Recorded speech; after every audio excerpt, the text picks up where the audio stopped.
Hello, welcome back to my channel. My name is Asher, and in today's video I'm going to try to answer the question, why does the Caprivi Strip exist? And in all honesty, it's a very simple answer, kind of a silly one as well. So Namibia, which was called back then German Southwest Africa, was owned, or I guess run, by colonial German powers, and they decided we would like to connect German Southwest Africa to German East Africa, which is Tanzania today. And they were like, cool, if we could have a little shipping route between the two, that'd be great. So their plan was they could see the Zambezi goes all the way that way. So like, cool, let's join Namibia with the Zambezi. So they've decided, let's try annex this little strip of land so we can get from Namibia to the Zambezi, so that they could ultimately get all the way across to the eastern side of the African continent.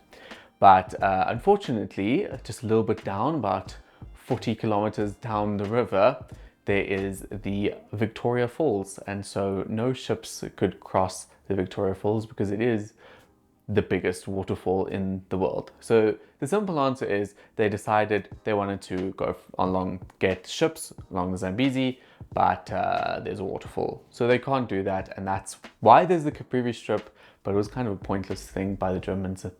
Bit of oversight, if you ask me. Of course, if you've been around my channel, you'll know that I don't like stopping with a simple answer. So let's look at the history and what is this Caprivi Strip. The Caprivi Strip, also known as Caprivi, is a geographic salient producing from the northeastern corner of Namibia. It is bordered by Botswana on the south and Angola and Zambia on the north. Namibia, Botswana and Zambia actually meet at a single point on the eastern tip of the strip, which is 150 meters away from Zimbabwe, which is basically means it's a quadrupoint of all those four countries that meet together at that tip. So it's a very unique feature. There's only one other place in the world where four countries meet. The Caprivi Strip itself varies from about 32 kilometers, the width of it, because it's a very thin strip, varies from about 32 kilometers to 105 kilometers at its widest point. Its largest settlement in the strip is Katima Mulilo, which is located at the point where the Zambezi reaches the strip. Let's do a history of the Caprivi Strip. Caprivi was named after the German Chancellor Leo van Caprivi, who was in office from 1890 to 1894. Chancellor Caprivi was the man who negotiated the acquisition of the land, and it was done in an exchange with the United Kingdom in 1890. Caprivi, the man, arranged for the Caprivi Strip to be annexed to German Southwest Africa in order to give Germany access to the Zambezi River and, like I said, a route through to the east coast. But it doesn't make sense because of the Victoria Falls. So I think England was a bit sneaky, and they probably knew that there was the Victoria Falls, but they were just like, let's keep quiet, give them the piece of land. They got something good out of it. The transfer of the territory was a part of the Heligoland Zanzibar Treaty of 1890. Germany gave up its interest in Zanzibar, which is quite impressive, in return for the Caprivi Strip as well as the island of Heligoland in the North Sea. So Caprivi was kind of just like a bonus in the whole deal. The river obviously proved unnavigable and didn't give access to the Indian Ocean because of the location of the Victoria Falls. And not just the falls, honestly the Zambezi River has a lot of rapids. It's not an easy river to navigate. Caprivi itself was also remote and inaccessible. During the rainy season, it was swampy and flooded, and so ultimately the Germans didn't really find that much use for it. It didn't even have good mineral resources. They did a mineral expedition in 1909 and that proved unsuccessful. Because there wasn't much in the Caprivi Strip that was useful to Germany, they even contemplated exchanging the strip for another piece of British territory such as Walvis Bay. When the Caprivi, or the whole territory, was transferred to the Cape Colony by the British in 1910, Germany was stuck with Caprivi for the rest of its colonial history.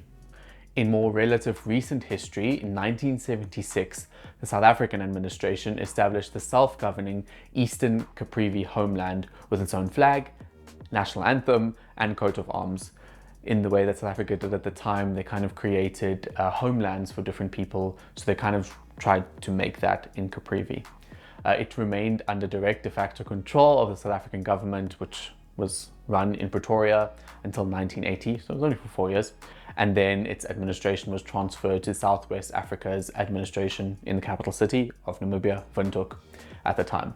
In the late 20th century, Caprivi Strip got some more attention when Namibia and Botswana took a big dispute over the boundary, or southern boundary of the Caprivi Strip. They took this dispute to the International Court of Justice. The core of the dispute was concerned whether the channel of the Chobe River was the, I don't know how to pronounce this, forgive me, Talvach, I think, or Thalvach, whatever it is. They were trying to dispute whether the Talvach was the actual international boundary. This was an important dispute because depending on the outcome of the dispute, a large island known as Kasikili or Sedudu by Namibia and Botswana respectively, they both have their own name for it, that island would fall into either Botswana's territory or Namibia's territory. The Botswana government considered the island an integral part of the Chobe National Park, whereas the Namibia government and some of the inhabitants of the Eastern Caprivi Strip held that not only was the island part of the original German-British agreement, but there were generations of inhabitants that had used the island for seasonal grazing, for reed gathering, as well as a burial site. In December 1999, the International Court of Justice ruled that the main channel, and therefore the boundary line, lay to the north of the island, thus making the island part of Botswana. Another interesting part of the Caprivi is that it's kind of a political, strategic, military location. During the Rhodesian Bush War from 1964 to 1979, SWAPO and KANU, which are liberation movements, they used the Caprivi Strip as a military action ground where there was multiple incursions. Various armed forces used the strip as a corridor to access other territories, as well as in the Angolan Civil War, the Border War. So it was quite a central point for various military places to use. South Africa even set up a military access point in the Caprivi Strip. Another interesting thing that happened was there was actually a secession attempt, which means that a group of people wanted to cut the Caprivi Strip away from Namibia mainland. This secession attempt involved an armed conflict between Namibia and the Caprivi Liberation Army, or CLA, which was kind of like a rebel group that wanted the secession of the Caprivi Strip and was led by Mishake Muyongo, as well as they were fighting against the Namibian government. The main eruption of the conflict of this secession attempt took place on the 2nd of August in 1999, when the CLA actually launched an attack within Katima Mulilo, which was the main area of the Caprivi Strip. They decided they would try occupying the state-run radio station. They attacked a police station. They attacked the Wenela border post, as well as an army base. Namibian armed forces had to then come in and squash this attempt, and they managed to do so within a few days. So henceforth, the Caprivi Strip is still part of Namibia. The final thing that I would like to mention about the Caprivi Strip is that it is an amazing location for wildlife. There's great bird life, there's some very rare birds. I'm interested in wildlife, so I found this part fascinating, that there's an amazing wildlife opportunity along the strip because of the Okavango River, the Zambezi River. Because of all these rivers, it is a wonderful paradise of wildlife and nature. There's roaming elephants, there's a lot of rare birds. So if you're interested, it's actually now a peaceful place, and you can go to the Caprivi Strip and stay there and have an amazing wildlife experience.